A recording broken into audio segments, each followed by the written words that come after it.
Donald Trump loves to tell us that the entire Mueller investigation is a witch hunt. And that's not news. He's been doing that for quite some time now.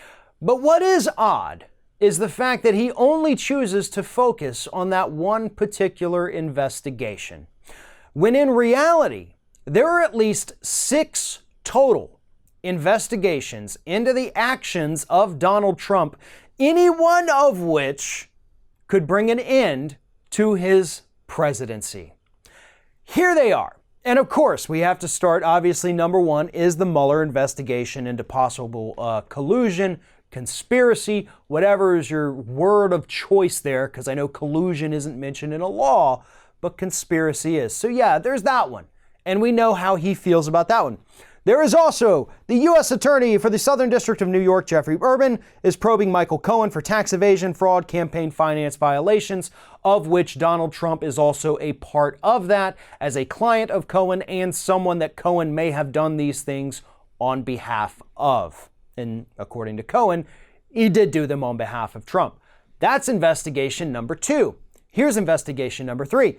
New York Attorney General is investigating the Trump Foundation, Trump Campaign, and Michael Cohen for campaign finance laws and fraud. That's a big one. The Trump Foundation, the misuse of those charitable funds to benefit the campaign and to do other things for Donald Trump, like pay off some lawsuits that he had pending. That's a big deal for Trump, and that's the one that is most likely to bring down this administration and the entire Trump family, because you have Donald Jr., Eric, and Ivanka also wrapped up into that one. Number 4, New York Attorney General Barbara Underwood and New York State Department of Taxation and Finance are investigating Michael Cohen for tax fraud as well. Similar to the other one, however, a separate investigation, this time on the state level, also involving Donald Trump. Number 5, Maryland Attorney General and District of Columbia Attorney General sue Trump for emoluments clause violations.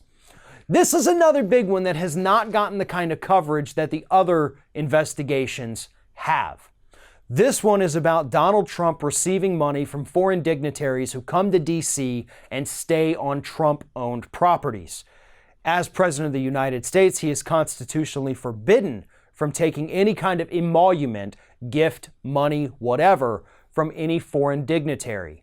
As he still owns his stake in Trump properties, and these dignitaries have to pay money to stay there, and Trump gets the profits from that, that is very clearly an emolument he is receiving from those dignitaries or world leaders or whoever it happens to be.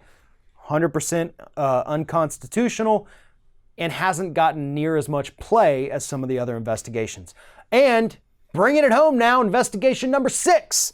Manhattan District Attorney Cyrus Vance has a potential investigation into Trump Organization for fraud. One of the newest ones going on, of course, we know that there's been immunity granted to several people involved in the Trump Organization, trying to find out where they've been getting money, where they've been sending money, and what's going on with all of that, because they believe some kind of fraud is taking place. So those are the top 6 investigations into Donald Trump. 6 different independent investigations. And of course, none of this even begins to touch all of the women who have accused the president of sexual misconduct. And of course, there's the libel lawsuit by former Apprentice contestant Summer Zervos for Donald Trump calling her a liar after she accused him of the misconduct. So yeah, I would say that Republicans are going to have a pretty tough go for the next few months, considering the fact that there are at least 6 different investigations, every one of which individually could end the Trump presidency if we get a favorable outcome. That's not looking good for the Republican Party. It's not looking good for the diehard Trump supporters, and it sure as hell isn't looking good for the president himself.